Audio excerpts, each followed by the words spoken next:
ಇವತ್ತು ಯಾವ್ಯಾವ ಮಕ್ಕಳು ಬಾಯಾಗಿಂದ ಬರ್ತಾರತ್ತೆಲ್ಲ ಅವೆಲ್ಲ ಪ್ರಶಸ್ತಿಗಳು ಅವ್ರ ಪ್ರಶಸ್ತಿಗಳು ಅವು ಅಷ್ಟೇ.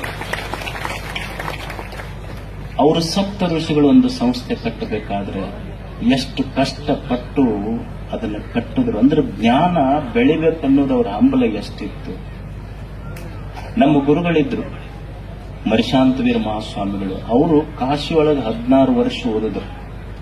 ಅವರು 16 ವರ್ಷ ಕಾಶಿ ಒಳಗೆ ಓದಿ ಕೊಪ್ಪಳಕ್ಕೆ ಬಂದ ಮೇಲೆ ಅಲ್ಲಿ ಸುತ್ತ ಎಲ್ಲ ಏನಿತ್ತು ಅಂದ್ರೆ ಬಹಳ ಬಡತನ, ಸಾಲಿರ್ಲಿಲ್ಲ. ನಿಮ್ಮ ಎಲ್ಲ ಮುಂಬೈ ಕರ್ನಾಟಕ ಬಹಳ ಶಿಕ್ಷಣದೊಳಗೆ ಮುಂದೆ. ನಮಗೆ ನಿಮಗಿಂತ 1 ವರ್ಷ ಸ್ವಾತಂತ್ರ್ಯ ಹಿಂದೆ ಸಿಕ್ಕೈತಿ. ನಮಗೆ 1948ಕ್ಕೆ ಸಿಕ್ಕೈತಿ ನಮಗೆಲ್ಲ. ಅಲ್ಲಿ ಕನ್ನಡ ಶಾಲೆಗಳೇ ಇರಲಿಲ್ಲ. ಅವಾಗ ನಮ್ಮ ಗುರುಗಳು ಒಂದು ಕನ್ನಡ ಶಾಲೆ ತೆಗೆದು ಮಠದೊಳಗೆ ಒಂದು ಫ್ರೀ ಹಾಸ್ಟೆಲ್ ಕಟ್ಟಿದ್ರು. ಹಳ್ಳಿಗೆ ಹೋಗಿ ಭಕ್ತರ ಮನ್ಯಾಗ ನನ್ನ ಜೋಳಿಗೆ ನೀವು ಕಾಣಿಕೆ ಹಾಕ್ಬೇಡ್ರಿ, ನನ್ನ ಜೋಳಿಗೆ ಒಳಗೆ ನಿಮ್ಮ ಮಕ್ಕಳಿಗೆ ಹಾಕ್ರಿ, ಓದಿಸ್ತೀನಿ ಅವ್ರಿಗಂತ ಕರ್ಕೊಂಡ್ ಬರ್ತಿದ್ರು ಗುರುಗಳು. ಕರ್ಕೊಂಡು ಬಂದು ಓದಿಸ್ತಿದ್ರು. ಅಲ್ಲಿ ನಮ್ಮ ಮಠದೊಳಗೆ ಅವಾಗ ಚಲೋ ಊಟ ಅಂದ್ರೆ ನುಚ್ಚು ಸಾರು, ಬಾರಿ ಚಲೋ ಊಟ. ಅದು ನುಚ್ಚು, ಜೋಳದ ನುಚ್ಚ ಸಾರು. ನಮ್ಮ ಗದ್ದಿಗೆ ಭಕ್ತರು ಬೇಡ್ಕೊಂತಿದ್ರು. ಏನು ಅಂದ್ರೆ ಆಕಳೈತು ಅಂದ್ರೆ ಮೀಸಲು ತುಪ್ಪ ಹಾಕ್ತಾರೆ. ಹಂಗ ನಮ್ಮ ಗದ್ದಿಗೆ ಗವಿಸಿದ್ದಪ್ಪಜ್ಜನ ಗದ್ದಿಗೆ ಮೀಸಲು ತುಪ್ಪ ತಂತಂದು ಒಂದು ದೊಡ್ಡ ದೊಡ್ಡ ಪಣತಿ ಭಕ್ತರು ಅದ್ರಾಗ ಹಾಕ್ತಿದ್ರು. ಅವ್ರು ಹಾಕಿ ಮ್ಯಾಲ ಗುಡ್ಡ ಹತ್ತಿ ಇಳಿದು ಬರೋದ್ರಾಗನ ಮಠದ ಹುಡುಗರು ಏನ್ ಮಾಡ್ತಿದ್ರು ಅಂದ್ರೆ ತುಪ್ಪ ತಗೊಳ್ಳೋದು ನುಚ್ಚಿನಾಗ ಹಾಕೊಂಡು ತುಪ್ಪ ನುಚ್ಚ ಖಾರಪುಡಿ ಹಾಕೊಂಡು ಉಂಡು ಬಿಡೋರು ಅವರೆಲ್ಲ. ಒಬ್ಬ ಭಕ್ತ ಪಣತಿಗೆ ತುಪ್ಪ ಹಾಕಿ ಮ್ಯಾಲ ಹೋಗಿ ಬರೋದ್ರಾಗ ಹುಡುಗರಿಗೆ ರೊಟ್ಟಿನ ಅದು ಮಠದಾಗ. ಅವ್ರು ತುಪ್ಪ ತಗೊಂಡು ನುಚ್ಚು ಕಲಸ್ಕೊಂಡು ಉಂಡು ಹೋಗೇ ಬಿಟ್ಟಿದ್ರು. ಅವು ಭಕ್ತಗ್ ಸಿಟ್ಟು ಬಂತು. ನಾನು ಅಜ್ಜಗ ಮೀಸಿನ ತುಪ್ಪ ತಂದಿದ್ದೆ, ಇವು ಮಠದಾಗ ಹುಡುಗರು ಉಂಡು ಹೋಗು. ಇದೇ ಸಂಸ್ಕಾರ ಕಲ್ಸ್ಯಾರ ಅಜ್ಜಾರ ಮಠದಾಗ. ಅವ್ರು ಏನ್ ಮಾಡಿದ್ರು ಅಂದ್ರ ಅಜ್ಜರ ಹತ್ರ ಕಂಪ್ಲೇಂಟ್ ಹೋತದ. ಅವ್ರ ಭಕ್ತರು ಹೋದ್ರು, ಏನ್ ಕಲ್ಸಿರಿ ನೀವು ಮಠದಾಗ ಸಂಸ್ಕಾರ ಹುಡುಗರಿಗೆ? ನಾವು ಗವಿಸಿದ್ದಪ್ಪಜ್ಜಗ ಅಂತ ಹೇಳಿ ಮೀಸಲ್ ತುಪ್ಪ ತಂದು ಮೀಸಲ್ ತುಪ್ಪ ಹಾಕಿದ್ರ ನಿಮ್ ಮಠದ ಹುಡುಗರೆಲ್ಲ ಉಂಡು ಹೋಗ್ಬಿಟ್ಟಾವ. ಅವ್ರಿಗೆ ಮಠ ಬಿಡಿಸ್ರಿ ನೀವು ಮೊದಲ ಹುಡುಗರಿಗೆ ಅಂತ ಗುರುಗಳಿಗೆ ಕಂಪ್ಲೇಂಟ್ ಮಾಡಿದ್ರು ಅವ್ರ ಶಿಷ್ಯರು ಬಂದು. ಅವಾಗ ಗುರುಗಳು ಒಂದ್ ಚಲೋ ಮಾತು ಹೇಳಿದ್ರು, ನೀ ಎದಕ್ಕ ಮಾಡಿದ್ದೆ ನಿನ್ ತುಪ್ಪ ಮೀಸಲು ಎದಕ್ಕಾಗೈತೆ? ಇಲ್ಲ, ನಾವು ಗವಿಸಿದ್ದಪ್ಪಜ್ಜಗಂತ ದೀಪಕ್ ಮೀಸಲ್ ತುಪ್ಪ ತಗೊಂಡ್ ಬಂದಿದ್ದೆ. ಅವಾಗ ಅಜ್ಜವ್ರೊಂದ್ ಚಲೋ ಮಾತು ಹೇಳಿದ್ರು, ನೋಡು ನೀ ಗದ್ದಿಗೆ ಮುಂದೇನ ದೀಪಕ್ ತುಪ್ಪ ಮೀಸಲು ಮಾಡಿ ಹಾಕಿದ್ದೆಲ್ಲ, ಅಕಸ್ಮಾತ್ ಪಣತಿಯೊಳಗ ಅದು ಉರಿದಿತ್ತು ಅಂದ್ರ ಆರುವ ದೀಪಕ್ ಮೀಸಲಾಗ್ತಿತ್ತು. ಈಗ ಮಠದ ಮಕ್ಕಳು ಓದೋ ಮಕ್ಕಳು ಉಂಡವಲ್ಲ, ಇದು ಆರದ ದೀಪಕ್ಕೆ ನಿನ್ನ ತುಪ್ಪ ಮೀಸಲಾಗಿ. ಇನ್ನ ಆರದ ದೀಪಕ್ಕೆ ಅದು ಮೀಸಲಾಗಿದೆ ನಿನ್ನ ತುಪ್ಪ ಅಂದ್ರೆ ನಮ್ಮಲ್ಲಿ ಹಿಂದಿನ ಹಿರಿಯರು ಇದೊಂದು ಶಾಲೆ 50 ವರ್ಷಗಳ ಹಿಂದೆ ಕಷ್ಟಪಟ್ಟು ಸರ್ಕಾರಿ ಅಧಿಕಾರಿಗಳಿರಲಿ ಹಿರಿಯರಿರಲಿ ಇದನ್ನು ಕಟ್ಟಬೇಕಾದ್ರೆ ಅವರ ಶ್ರಮ ಇವತ್ತಿಷ್ಟೆಲ್ಲ ವಿದ್ಯಾರ್ಥಿಗಳ ಎದೆಯೊಳಗ ಅಕ್ಷರದ ದೀಪ ಹಸ್ತಲ್ಲ, ಇದು ಬಹಳ ದೊಡ್ಡದು. ಅದಕ್ಕೆ ಜ್ಞಾನಕ್ಕಷ್ಟು ಅವರು ಪ್ರಾಶಸ್ತ್ಯತೆ ಕೊಟ್ಟರು. ಅದಕ್ಕಿದು ಜ್ಞಾನ ದೇಗುಲ. ಜ್ಞಾನ ಅಂದ್ರ ಎಲ್ಲೆಲ್ಲಿಂದ ಬಂತು? ಮೊದಲ ತಾಯಿ ಕೊಟ್ಟಿ, ಆಕೆ ಹಾಡ್ಕೊಂತ ಕಲಿಸದ್ಲಕ್ಕೆ ಜ್ಞಾನ ಕೊಟ್ಟಿದ್ದು. ಆಕೆ ಏನು ಯೂನಿವರ್ಸಿಟಿ ಒಳಗೆ ಓದ್ದಕ್ಕೆಲ್ಲ. ಬುದ್ಧನ ಕೊನೆಯ ಸಂದೇಶ ಏನಾಗಿತ್ತು ಅಂದ್ರ ಬಿ ಲೈಟ್ ಅಂತ ಯುವರ್ ಸೆಲ್ಫ್, ನಿನ್ನಷ್ಟಕ್ಕೆ ನೀನು ಬೆಳಕಾಗುವಂತ. ಬುದ್ಧ ಜ್ಞಾನೋದಯ ಪಡೆದುಕೊಂಡು ಕೊನೆಯ ಕಾಲಕ್ಕೆ ಹೇಳಿದ ಮಾತು, ಸಾಲಿ ಕಲಿಯದ ತಾಯಿ ತನ್ನ ಮಗಳ ತೊಡಿ ಮೇಲೆ ಹಾಕೊಂಡು ಜ್ಯೋತಿಯ ಆಗು ನನ್ನ ಕಂದ ಜಗಕ್ಕೆಲ್ಲ ಅಂತ ಹೇಳಿದ ತಾಯಿ ಕಲಿಸಿದ ಮೊದಲ ಪಾಠ. ತಾಯಿ ಹಾಡಿದ್ದು ನನ್ನ ಮಗ ಜ್ಯೋತಿ ಆಗಬೇಕಂತ, ಇವ ಆಗಿದ್ದು ಕೋತ್ಯಾಗ ಅಡ್ಡಾಡಕತ್ತು ಊರಾಗಷ್ಟೆ. ಅಕ್ಕಿ ಹಾಡಿದ್ದು ಸಾಲಿ ಕಲಿಯದ ತಾಯಿ ಕಲಿಸಿದ್ದು ಮೊದಲ ಪಾಠ. ಆಮೇಲೆ ಗುರುಗಳು ಕಲಿಸಿದ್ರು, ಸ್ನೇಹಿತರು ಕಲಿಸಿದ್ರು, ನೆರೆಹೊರೆಯವರು ಕಲಿಸಿದ್ರು, ನಿಸರ್ಗ ಕಲಿಸ್ತು. ವಾಸ್ತವದಲ್ಲಿ ಯಾರಿಂದ ಕಲಿಯಬೇಕನ್ನುವ ಮನಸ್ಸಿತ್ತು ಅಂದ್ರೆ ಈ ಪ್ರಪಂಚವೇ ಗುರುವಾಗ್ತದೆ. ನಾನು ಜ್ಞಾನ ಪಡ್ಕೋಬೇಕಂತ ನನ್ನ ಎದೆಯಾಗಿತ್ತು ಅಂದ್ರೆ ಈ ಪ್ರಪಂಚವೇ ನೀನು ಗುರು ಆಗ್ತೈತಿ, ನೀ ಶಿಷ್ಯ ಆಗಬೇಕಷ್ಟೇ. ಈ ಜಗತ್ತು ಜ್ಞಾನ ಎಲ್ಲಿಂದ ಸಿಗ್ತದೆ? ಎಲ್ಲರಿಂದ ಸಿಗ್ತದೆ. ಈ ಪ್ರಪಂಚವೇ ಬರೇ ಕೇವಲ ಶಾಲೆಯಷ್ಟೇ ಜ್ಞಾನ ದೇಗುಲ ಅಲ್ಲ, ಈ ವಿಶ್ವವೇ ಒಂದು ಜ್ಞಾನ ದೇಗುಲ. ಇದು ಮನುಷ್ಯನಿಗೆ ಕಲಿಯುವ ಮನಸ್ಸು ಬೇಕಷ್ಟೇ. ಈಗ ಬಹಳ ಮಂದಿ ಹೇಳ್ತಿರ್ತಾರೆ ನೋಡಿ, ನಿಸರ್ಗ ನೋಡಿ ಕಲಿಬಹುದಲ್ಲ. ನಿಸರ್ಗ ಎಷ್ಟು ಕಲಿಸ್ತದೆ ಮನುಷ್ಯನಿಂದ. ಈಗ ನೀವೊಂದು ಮಾವಿನ ಗಿಡಕ್ಕೆ ಕಲ್ಲೋಗಿರಿ, ನಮಗ್ ಕಲ್ಲು ಒಗದ್ರ ನಾವು ಜಗಳ ತೆಗಿತೀವಿ. ಮಾವಿನ ಗಿಡಕ್ಕೆ ಕಲ್ಲು ಒಗದ್ರ 2 ಹಣ್ಣು ಕೊಡ್ತೇವೆ. ಒಂದು ಗಿಡ ಏನು ಕಲಿಸಿಕೊಟ್ಟಿತ್ತು ನಮಗಂದ್ರ, ನಮಗ್ ಆಗಲಾರ್ದವ್ರು ನಮಗ್ ಕಲ್ಲು ತೊಗೊಂಡು ಒಗದ್ರು 2 ಚಲೋ ಹಣ್ಣು ಅವ್ರು ಉಡ್ಯಾಗ ಹಾಕುವುದನ್ನು ಕಲಿಬೇಕು ಅನ್ನೋದೊಂದು ಮಾವಿನ ಗಿಡದಿಂದ ಮನುಷ್ಯ ಕಲಿಲಿಲ್ಲ, ನಿಸರ್ಗ ಕಲಿಸ್ಬೇಕು. ನಾವೊಂದು ಆಕಳ ಕಟ್ಟಿವಿ ಮನ್ಯಾಗ, ಆಕಳಕ್ಕೆ ಏನ್ ಕೊಡ್ತೀವಿ ಹೇಳ್ರಿ? ನಾವು ಉಂಡು ಮುಸುರಿ ನೀರು ಹಾಕಿವಿ ಅದರ ತಾಟಿನೊಳಗೆ. ನಾವು ಉಂಡು ಮುಸುರಿ ನೀರು ಅದರ ತಾಟಿನೊಳಗೆ ಹಾಕಿದ್ರು ಆಕಳ ನಮ್ಮ ತಾಟಿನೊಳಗೆ ಅಮೃತದಂತ ಹಾಲು ಹಾಕ್ಬೇಕಲ್ಲ. ನಮಗ್ ಕೆಟ್ಟದ್ದು ಮಾಡಿದವರು ಉಡಿಯೊಳಗೂ ಸಹಿತ ನಾವು ಒಳ್ಳೆಯದನ್ನ ಹಾಕಬೇಕಂತ ಒಂದು ಆಕಳ ಕಲಿಸ್ತೈತೆ ಮನುಷ್ಯ. ಈಗ ತಾಯಂದಿರು ಕುಂತೀರಿ, ಕಲಿಬೇಕನ್ನೋ ಮನಸ್ಸಿದ್ರೆ ಎಲ್ಲೆಲ್ಲಿ ಕಲಿತಾನ ಮನುಷ್ಯ. ಈಗ ನೀವು ಅಡಿಗೆ ಮಾಡ್ತೀರಿ, ಅಡಿಗೆ ಮನಿ ನೋಡಿ ಏನು ಜ್ಞಾನ ಪಡ್ಕೋಬಹುದು ಮನುಷ್ಯ. ಈಗ ತಾಯಿ ಅನ್ನ ಮಾಡ್ತೀರಿ, ನೀವೆಲ್ಲ ಅನ್ನ ಹೆಂಗ್ ಮಾಡ್ತೀರಿ? ಕುಕ್ಕರ್ಲೆ ಮಾಡ್ತೀರಿ. ಕುಕ್ಕರ್ ಏನು ಕಲಿಸ್ಕೊಡ್ತೈತಿ ಮನುಷ್ಯಾಗಂದ್ರ, ನಮ್ಮ ತಳಕ ಯಾರ ಬೆಂಕಿ ಹಚ್ಚಲಿ ಸೀಟಿ ಹೊಡ್ಕೊಂತ ಆರಾಮ್ ಇರ್ಬೇಕು ಒಟ್ಟ ಕುಕ್ಕರ್ ಕಲಿಸ್ತೈತಿ ಮನುಷ್ಯ. ನಮಗ್ ಆಗ್ಲಾರ್ದವ್ರು ನಮಗ್ ತಳಕ ಬೆಂಕಿ ಇಟ್ಟರು ಸಹಿತ ಸೀಟಿ ಹೊಡ್ಕೊಂತಿರ್ಬೇಕು ನೋಡಪ್ಪ. ಮಿಕ್ಸರ್ ಏನು ಕಲಿಸ್ತೈತಿ? ಮಿಕ್ಸರ್ ಒಂದು ಕಲಿಸ್ತೈತಿ, ಜ್ಞಾನ ಮಾಡಿ ಕೊಡ್ತೈತಿ. ನಮಗ್ ಆಗ್ಲಾರ್ದವ್ರು ನಮ್ಮ ಹೊಟ್ಟೆ ಖಾರ ಹಾಕಿದ್ರು ಬಾಯಿ ಮುಚ್ಕೊಂಡು ಕೆಲಸ ಮಾಡೋದು ಕಲಿಬೇಕಂತ ಮಿಕ್ಸರ್ ಕಲಿಸ್ಕೊಡ್ತೈತಿ ಮನುಷ್ಯ. ಅಂದ್ರೆ ಕಲಿಬೇಕನ್ನುವ ಮನಸ್ಸಿತ್ತು ಅಂದ್ರ, ಜ್ಞಾನ ಪಡ್ಕೋಬೇಕನ್ನೋದಿತ್ತು ಅಂದ್ರ ಜಗತ್ತಿನ ಯಾವ ಮೂಲೆಗಳಿಂದನೂ ಮನುಷ್ಯ ಕಲಿತಾನೆ. ಜ್ಞಾನ ಪಡ್ಕೋಬೇಕು ಮನುಷ್ಯ. ಜ್ಞಾನದಂಥ ದೊಡ್ಡ ಸಂಪತ್ತು ಯಾವುದೂ ಇಲ್ಲ. ಜ್ಞಾನ ಅಂದ್ರ ಏನು? ಜ್ಞಾನ ಅಂದ್ರೆ ಏನಲ್ಲ. ಜ್ಞಾನ ಅಂದ್ರ ಬಿಡಿಸಿ ತೋರಿಸೋದು, ಯಾವುದು ಸರಿ, ಯಾವುದು ತಪ್ಪ, ಯಾವುದು ಒಳ್ಳೆಯದು, ಯಾವುದು ಕೆಟ್ಟದ್ದು ಸ್ಕ್ಯಾನ್ ಮಾಡ್ತೈತಿ. ಈಗ ನೀವು ಏನೋ ಒಂದು ಆಗಿರ್ತೈತಿ, ಕೈಯಾಗೋ ಮೈಯಾಗೋ ತಲೆಯಾಗೋ ಒಂದು ಗಟ್ಟಿ ಆಗಿತ್ತಂದ್ರ ನೀವು ಹಾಸ್ಪಿಟಲ್ಗೆ ಹೋಗ್ತೀರಿ. ಹಾಸ್ಪಿಟಲ್ಗೆ ಹೋದಾಗ ಒಂದು MRI ಸ್ಕ್ಯಾನ್ ಮಾಡ್ತಾರೆ. MRI ಸ್ಕ್ಯಾನ್ನಾಗ ಏನ್ ಗೊತ್ತಾಗ್ತೈತಿ ಅಂದ್ರೆ ಎಲ್ಲಿ ಗಡ್ಡಿ ಐತಿ ಅದನ್ನ ನೋಡಿ ಅದನ್ನು ತೆಗೆಯುವ ಕೆಲಸ ಮಾಡ್ತೈತಿ. ಹಂಗ ಜ್ಞಾನ, ಮನುಷ್ಯನ ಎದೆಯೊಳಗಿನ ಜ್ಞಾನ ಅದೊಂದು MRI ಸ್ಕ್ಯಾನ್ ಮಷಿನ್ ಇದ್ದಂಗೆ. ಯಾವುದು ಸರಿ, ಯಾವುದು ತಪ್ಪು, ಯಾವುದು ಒಳ್ಳೆಯದು, ಯಾವುದು ಕೆಟ್ಟದ್ದು, ಯಾವುದು ಹಿತ, ಯಾವುದು ಅಹಿತ ನಿನಗೆ ಕಲಿಸಿಕೊಡುತ್ತೆ ಜ್ಞಾನ. ಮನುಷ್ಯನ ಬದುಕು ಯಾಕೆ ಕೆಟ್ಟತು? ಬರೀ ಸಾಲಿ ಓದ್ದವ್ರಷ್ಟ ಜ್ಞಾನವಂತರಂತಲ್ಲ, ಬರೀ ಸಾಲಿ ಕಲ್ತವ್ರಷ್ಟೇ ಜ್ಞಾನಿಗಳಂತಲ್ಲ.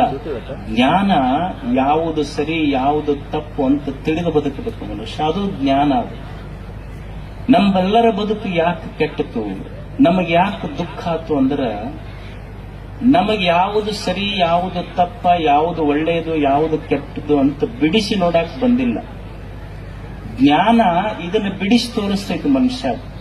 ಯಾವುದು ಸರಿ, ಯಾವುದು ತಪ್ಪ, ಯಾವುದು ಒಳ್ಳೆಯದು, ಯಾವುದು ಕೆಟ್ಟದ್ದು ನೀವು ಅನ್ಬಹುದು. ಆದ್ರೆ ನಮಗ್ ಗೊತ್ತೈತಿ ಎಲ್ಲ ನಾವು ಬಹಳ ದೊಡ್ಡವರಾಗಿವಂತ ಅನ್ಬಹುದು. ಇದು ಗೊತ್ತಿಲ್ಲ ನಮಗೆ ಸರಿಯಾಗಿ. ಈಗ ನಿಮಗೊಂದು ಸಣ್ಣ ಉದಾಹರಣೆ ಹೇಳ್ತಿಲ್ಲ. ಯಾವುದು ಸರಿ, ಯಾವುದು ತಪ್ಪಂತ ನಮಗೆ ಹೆಂಗ ನಮ್ಮ ಗಮನಕ್ಕೆ ಬರುವಲ್ದು ಅಂದ್ರ, ಈಗೊಂದು ಟೇಬಲ್ ಇಟ್ಟು, ಟೇಬಲ್ ಮುಂದೊಂದು ಕುರ್ಚಿ ಹಾಕಿ, ಟೇಬಲ್ ಮೇಲೆ ಒಂದು ಲೋಟದಾಗ ಹಾಲಿಟ್ಟು, ಒಂದು ಲೋಟದಾಗ ಅಲ್ಕೋ ಹಾಲು ಹಾಕ.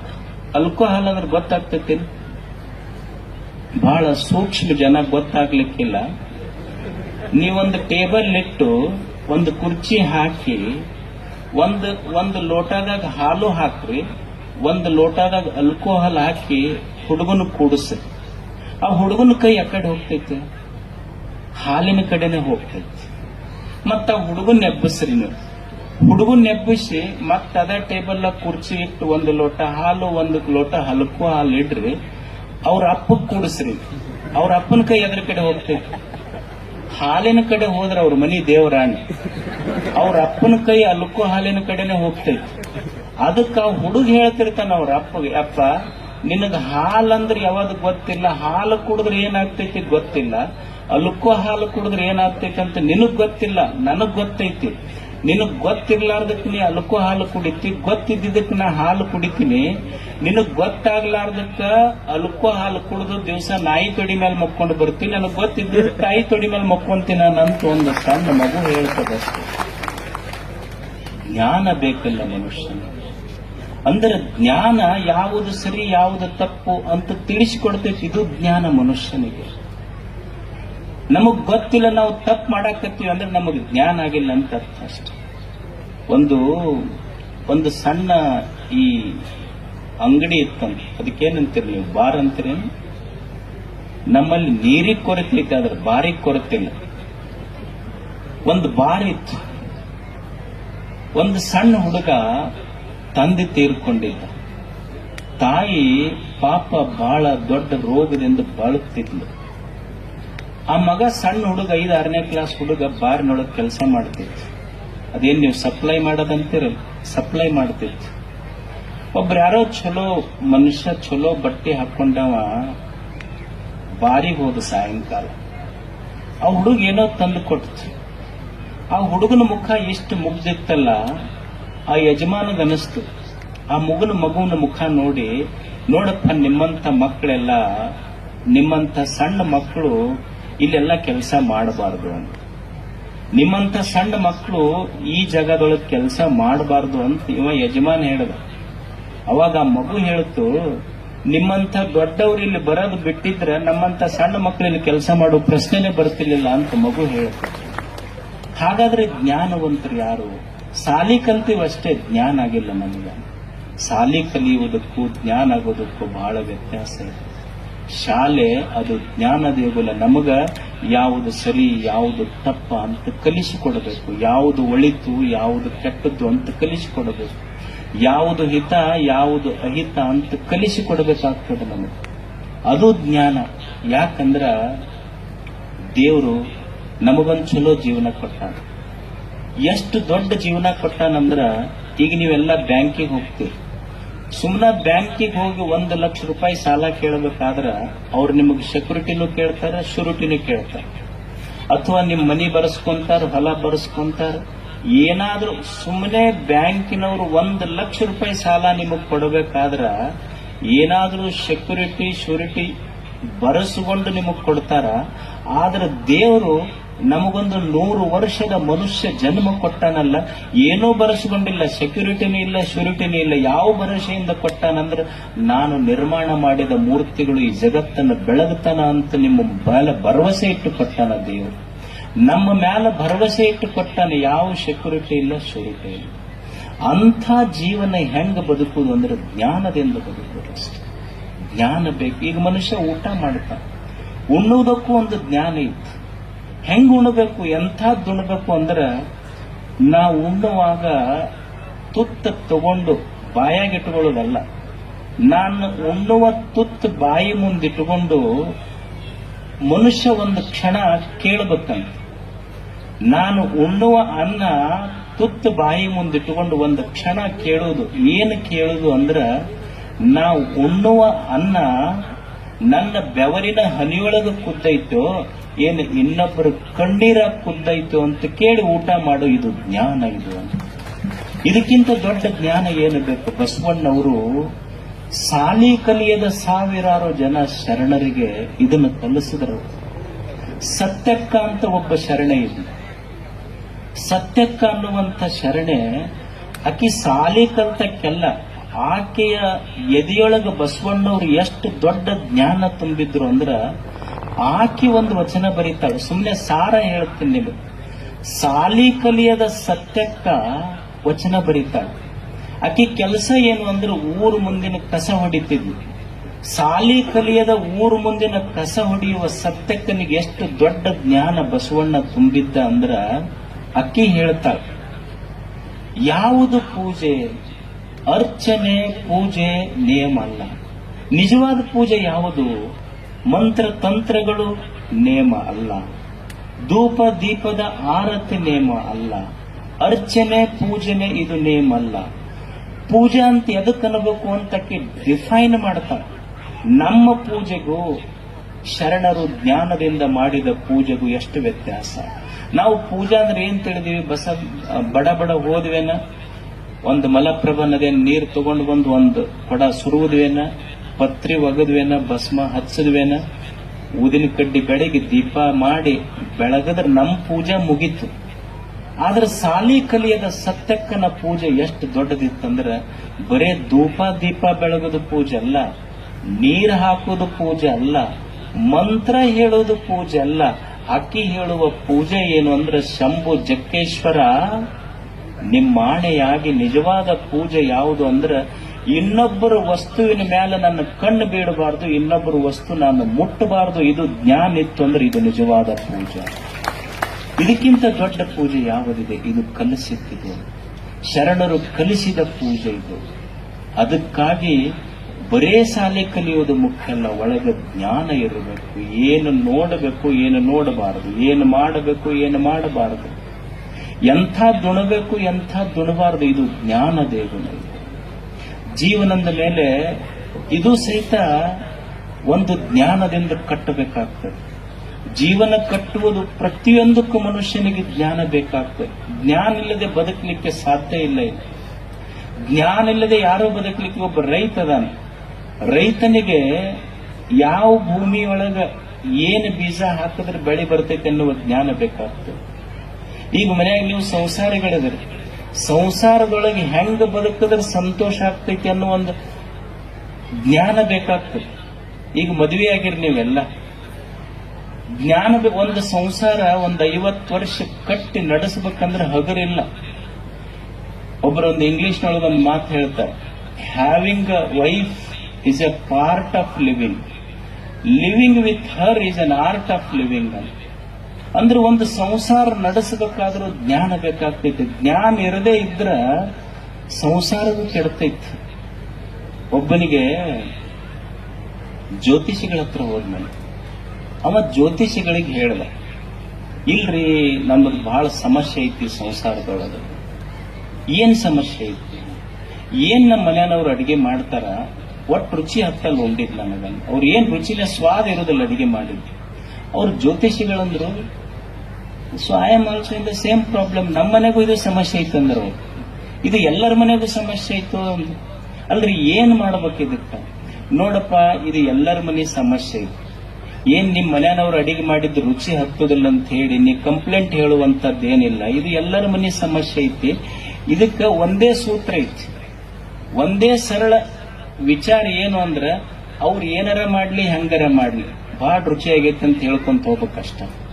ಅಡಿಗೆ ಹಿಂಗ್ ಹೇಳ್ಕೊಂತ ಹೋದೆ ಅಂದ್ರ ಅಡಿಗೆ ರುಚಿ ಆಗ್ಲಿ ಬಿಡ್ಲಿ ಪ್ರಶ್ನೆ ಇಲ್ಲ, ಸಂಸಾರ ರುಚಿ ಆಗುತ್ತೋ ತಮ್ಮ ಅಂತ ಹೇಳಿ ಕಳಿಸಿದ್ರು. ಅದಕ್ಕೆ ಅವ ಮನಿಗ್ ಬಂದ ಕೂಡಲೇ ಅವತ್ತ ಅವ್ರ ಹೆಣ್ಮಕ್ಳು ಹೋಳಿಗೆ ನೀಡಿದ್ರು. ಇದು ಒಂದು ತುತ್ತು ಉಂಡ ಕೂಡಲೇ ಅವ್ರು ಹೇಳಿದ್ರಲ್ಲ, ಹೇಳ್ದೇವ್ ಏನ್ ರುಚಿ ಆಗೈತಿ ಇವತ್ತು ಹೋಳಿಗೆ ಅಂತ. ಅವ್ರ ಬಳಿ ಏರ್ಸಿ ಕಪಾಳಕ್ಕೆ ಕೊಟ್ರು. 25 ವರ್ಷ ಕುದಿಸಿ ಹಾಕಿ ನಿನಗ ಒಂದ್ ದಿವ್ಸ ರುಚಿ ಅನ್ಲಿಲ್ಲ, ಇವತ್ತೊಂದ್ ದಿವ್ಸ ಮಗ್ಗಲ ಮನಿ ಹಾಕಿ ಹೋಳಿಗೆ ಮಾಡಿ ಕೊಟ್ರೆ ಇಷ್ಟು ರುಚಿ ಆಗ್ತದೆ. 25 ವರ್ಷ ಕುದಿಸಿ ಹಾಕಿದ್ ನಿನಗ ಅನಿಸ್ಲಿಲ್ಲ, ಇವತ್ತೊಂದ್ ದಿವ್ಸ ಮಗ್ಗಲ ಮನೆಯವ್ರು ಕೊಟ್ರೆ ಇಷ್ಟು ರುಚಿ ಹತ್ತಾನೆ. ಅಂದ್ರ ರುಚಿ ಆಗಬೇಕಾದ್ರೆ ಸಂಸಾರ ನಡೆಸಲಿಕ್ಕೂ ಜ್ಞಾನ ಬೇಕಾಗ್ತೈತಿ. ಜ್ಞಾನ ಇರ್ಲಿಲ್ಲ ಅಂದ್ರೆ ಮತ್ ನೀವು ಎಲ್ಲರೇ ಹಿಂಗ ಹಾಕೊಂಡು ಹೋಗ್ಬೇಕಾಗುತ್ತೆ. ಎಲ್ಲದಕ್ಕೂ ಜ್ಞಾನ.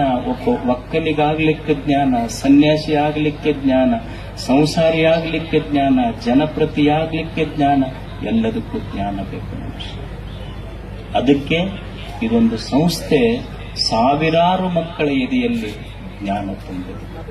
ಜ್ಞಾನ ಅಂದ್ರ ಇಷ್ಟೇ ಅಲ್ಲ, ನಮ್ಮ ಹಿರಿಯರು ಬಹಳ ಸುಂದರವಾದ ಮಾತು ಹೇಳ್ತಾರೆ. ಯಾವುದಕ್ಕೆ ನಿಜವಾದ ಜ್ಞಾನ ಅನ್ನಬೇಕಂದ್ರ ಸಾ ವಿದ್ಯಾ ಯಾ ವಿಮುಕ್ತ. ನಿಜವಾದ ಜ್ಞಾನ, ಇವೆಲ್ಲವಕ್ಕಿಂತ ನಿಜವಾದ ಶ್ರೇಷ್ಠ ಜ್ಞಾನ ಯಾವುದು ಅಂದ್ರೆ ಯಾವುದನ್ನ ಕಲಿಯುವುದರಿಂದ ತಿಳ್ಕೊಳ್ಳುವುದರಿಂದ ನಮ್ಮ ದುಃಖ ದೂರ ಆಗ್ತೈತಲ್ಲ, ಅದು ಜ್ಞಾನ. ದುಃಖದ ಬಿಡುಗಡೆಯೇ ಜ್ಞಾನ. ಮನುಷ್ಯ ಹೆಂಗ ದುಃಖದಿಂದ ಪಾರಾಗಬೇಕು, ಪ್ರತಿನಿತ್ಯ ಮನುಷ್ಯನ ಜೀವನ ಹೆಂಗೈತಿ ಅಂದ್ರೆ ಒಮ್ಮೆ ಕಷ್ಟಗಳು ಬರ್ತವೆ ಜೀವನದಲ್ಲಿ, ಒಮ್ಮೆ ಸುಖ ಬರ್ತವೆ.